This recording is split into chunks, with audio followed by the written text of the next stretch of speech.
శ్రీ కనకదుర్గ జ్యోతిష్యాలయం ప్రేమ సమస్యలు, స్త్రీ పురుష వశీకరణ, ఆరోగ్య సమస్యలు, భార్యాభర్తల మధ్య గొడవలు, కుటుంబ సమస్యలు, చేతబడి నివారణ, విదేశీ ప్రయాణం, పెళ్లి, సంతాన సమస్యలు, ఎటువంటి సమస్యలకైనా 100% పరిష్కారం చూపబడును. దూర ప్రాంతాల వారికి ఫోన్ ద్వారా పరిష్కారం చెప్పబడును. గురూజీ రామరాజు. Cell number 9666965577.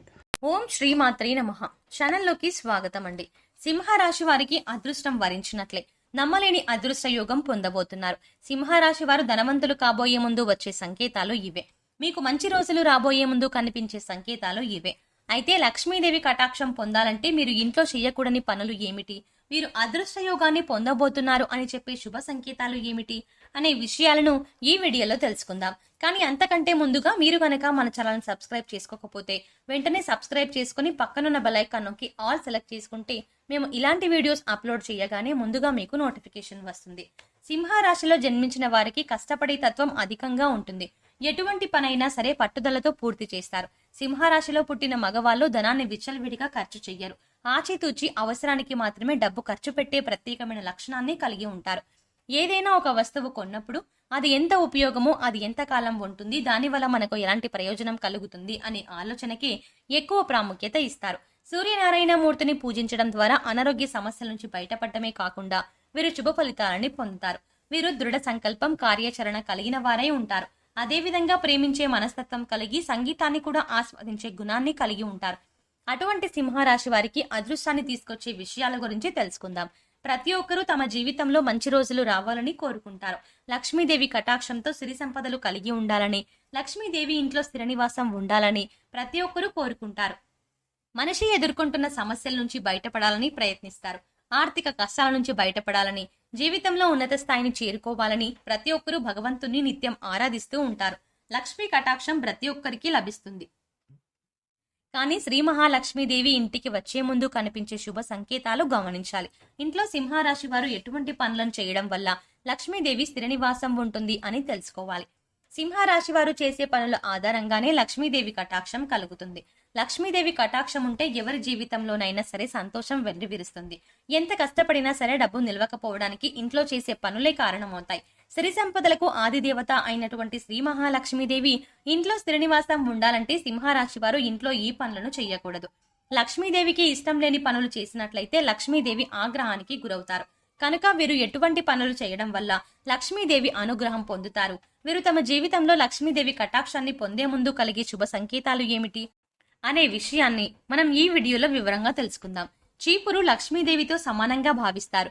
చీపురుని ఊడ్చిన తర్వాత పక్కకి పడేయడం, కాళ్ళతో తొక్కడం వంటివి చేయకూడదు. ఇంటిని మొత్తం శుభ్రం చేసే చీపురుని కూడా పవిత్రంగా భావించాలి. చీపురుని ప్రత్యేకంగా ఒక ప్రదేశంలో ఉంచడం వంటివి చేయాలి. ముఖ్యంగా చీపురుని ఇంట్లో నిలబెట్టి ఉంచకూడదు. అదేవిధంగా చీపురుని తిరగేసి కూడా ఉంచరాదు. ఇంటికి వచ్చే ముందు అతిథులకు చీపురుని కనిపించకుండా జాగ్రత్త పడాలి.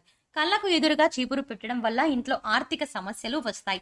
చీపురు ఉంచే ప్రదేశాన్ని బట్టి ఇంట్లో లక్ష్మీదేవి స్థిర నివాసం ఉంటుంది. వీరు ఆహారాన్ని ఉపయోగించే విధానాన్ని బట్టి కూడా వారి జీవితంలో లక్ష్మీ కటాక్షం ఏ విధంగా కలుగుతుందో చెప్పవచ్చు. ప్రతి వ్యక్తి తాను సంపాదించిన డబ్బులతో కడుపు నిండా తినడానికి చూస్తాడు.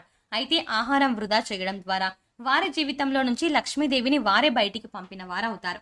ముఖ్యంగా సింహరాశి వారు ఆహారం విషయంలో తగు జాగ్రత్తలు తీసుకోవాలి. నీటిని కూడా వృధా చేయరాదు. నీటిని పొదుపుగా వాడడం అనేది భవిష్యత్తులో ధనవంతులను చేస్తుంది అనడానికి సంకేతం. శ్రీ మహావిష్ణువు నారముల నుండి జన్మించాడు. నారములు అనగా జలము అని అర్థం. అంటే శ్రీ మహావిష్ణువు జలం నుంచి వచ్చాడన్నమాట.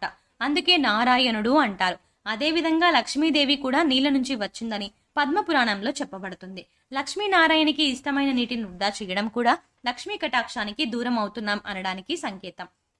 నీటిని ఎంతగా ఖర్చు పెడితే వారి చేతిలో డబ్బు కూడా అంతగా ఖర్చు అవుతుంది. కాబట్టి ఆహారాన్ని వృధా చేయడం, నీటిని వృధా చేయడం, కావలసిన ఆహార పదార్థాల కన్నా ఎక్కువ శాతం వండడం వంటి పనులు చేయకూడదు. సింహరాశి వారు కష్టపడి సంపాదించే మనస్తత్వం కలిగిన వారై ఉంటారు.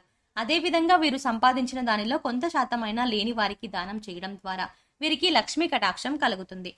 దానం చేయడం వల్ల పూర్వజన్మ దోషాలు, నవగ్రహ దోషాలు, శని దోషాలు వంటివి నశిస్తాయి.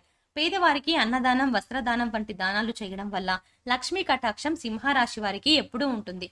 సింహరాశి వారు పూజ చేసే విధానం కూడా వారి యొక్క అదృష్టానికి కారణమని చెప్పవచ్చు. ఎవరైతే లక్ష్మీదేవిని ఎర్రని మందారాలతో లేదా చామంతి పువ్వులతో పూజిస్తారో వారిపై లక్ష్మీ కటాక్షం ఉంటుంది. ఎర్రని పుష్పాలతో లక్ష్మీదేవిని పూజించడం ద్వారా లక్ష్మీ కటాక్షం అనేది కలుగుతుంది. ఎర్రని పుష్పాలు అంటే లక్ష్మీమాతకు చాలా ఇష్టం కాబట్టి వీరు ఎర్రని పుష్పాలతో లక్ష్మీమాతను పూజించడం ద్వారా లక్ష్మీ కటాక్షాన్ని పొందగలరు. వీరికి అదృష్టం వరిస్తుంది అని తెలియజేయడానికి ముందుగా కొన్ని సూచనలనేవి కనిపిస్తాయి. ఇంటి పరిసర ప్రాంతాల్లో పక్షుల గూళ్లు కట్టుకున్నట్లయితే లక్ష్మీ కటాక్షం కలుగుతుందని అర్థం. సాధారణంగా పక్షులు ఇంటి ఆవరణలో గూడు అనేవి కట్టుకోవు. అటువంటి పక్షులు ఇంటి పరిసరాల్లో గూడును నిర్మించుకున్నట్లయితే అదృష్టం కలుగుతుందని అర్థం. చాలా మందికి చీమలు ఉంటే నచ్చదు. చీమలను మురికిగా భావిస్తారు. అయితే ఇంటి పరిసరాల్లో నల్ల చీమలు గుంపులు గుంపులుగా కనిపించినట్లయితే అదృష్టం వరించబోతోందని తెలియజేయడానికి సూచన. అయితే ఎర్ర చీమలు కనిపించడం అనేది అప్పుల బాధకు గురవుతున్నామన్న దానికి సంకేతంగా చెప్పవచ్చు. ఇల్లు ఎంత శుభ్రంగా ఉన్నప్పటికీ పరిసరాల్లో నల్ల చీమలు గుంపులు గుంపులుగా కనిపిస్తూ ఉంటాయి. ఈ విధంగా నల్ల చీమలు కనిపించడం వల్ల సింహరాశి వారికి విజయం అనేది లభిస్తుంది అనడానికి సూచన. బలిని చూడగానే చాలా మంది చిరాకు పడతారు. కానీ బల్లి రాక కూడా లక్ష్మీ కటాక్షానికి కారణమని చెప్పవచ్చు. 3 బల్లులు ఒకే చోట కనిపించినా కూడా అదృష్టానికి సూచనగా చెప్పవచ్చు. కలలు రావడం అనేది చాలా సహజం. అయితే కొన్ని కలలు రావడం వల్ల చాలా భయాందోళనకు గురవుతాం. అయితే ఏ కలలు రావడం సింహరాశి వారికి అదృష్టం వరిస్తుందో తెలుసుకుందాం. సింహరాశి వారికి అదృష్టం అనేది కలల రూపంలో కూడా సూచనలు తెలియజేస్తుంది. తులసి మొక్క చుట్టూ బల్లులు కనిపించినా, చేతిలో దురద పెడుతున్నా, ముఖ్యంగా కుడి చేతిలో దురదగా ఉన్నట్లయితే అదృష్టం వరిస్తుంది అనడానికి సూచన. అదేవిధంగా ఉదయం లేవగానే చీపుడుతో తుడుస్తున్నట్టు కనిపించినా శుభ సూచకంగా చెప్పవచ్చు. కలలో పాము కనిపించినట్లయితే శుభ సూచకంగా చెప్పవచ్చు. 2 తలల పాము కనిపించినట్లయితే అదృష్టం వరించబోతోంది అని సంకేతం. అదేవిధంగా కలలో చీపురు, గుడ్లగూబ, శంఖం, బల్లి, పాము, ఏనుగు, గులాబీ పువ్వు వంటివి కనిపించినట్లయితే ఐశ్వర్యం కలుగుతుంది అనేదానికి సూచన. కొన్ని శబ్దాలు కూడా వీరికి అదృష్టాన్ని తీసుకొస్తాయి. ముఖ్యంగా కోకిల. కోకిల కూత వినడానికి ఎంతో వినసొంపుగా ఉంటుంది. మనసుకి ప్రశాంతతని చేకూరుస్తుంది. కోయిల కూత వినిపించే దిశ శుభ అశుభాలను నిర్ణయిస్తుంది.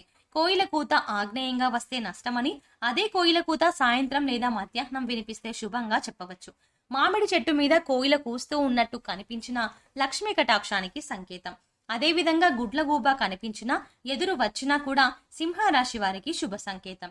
ఇంటి నుండి బయటకు వెళ్తున్నప్పుడు ఆహారం తింటూ ఏదైనా కుక్క గాని జంతువు గాని కనిపించినా కూడా వీరికి ధనలాభం కలుగుతుంది.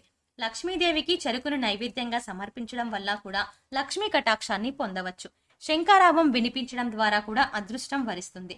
సో చూశారు కదండి, సింహరాశి వారికి ధనవంతులు కాబోయే ముందు వచ్చే శుభ సంకేతాలు ఏమిటి, వీరు లక్ష్మీదేవి కటాక్షం పొందాలంటే ఇంట్లో చేయకూడని పనులు ఏమిటి అనే విషయాల గురించి ఈ వీడియోలో తెలుసుకున్నాం కదా. ఈ వీడియో మీకు నచ్చినట్టయితే లైక్ చేయండి. మీ ఫ్రెండ్స్ అండ్ ఫ్యామిలీ మెంబర్స్ లో సింహరాశి వారు ఉన్నట్లయితే వెంటనే వారికి ఈ వీడియోను షేర్ చేసుకోవడం మర్చిపోకండి. ఇప్పటి వరకు మీరు గనక మన ఛానల్ని ఇంకా సబ్స్క్రైబ్ చేసుకోకపోతే వెంటనే సబ్స్క్రైబ్ చేసుకోండి. అంతేకాకుండా సబ్స్క్రైబ్ చేసుకోగానే పక్కనే ఉన్న బెల్ ఐకాన్ని క్లిక్ చేసి అందులో ఆల్ అప్డేట్స్ అని క్లిక్ చేస్తే మేము చేసే ప్రతి వీడియో అప్డేట్ ముందుగా మీకు నోటిఫికేషన్గా మీ మొబైల్కి వస్తుంది. మరో చక్కటి వీడియోతో మళ్ళీ కలుద్దామండి.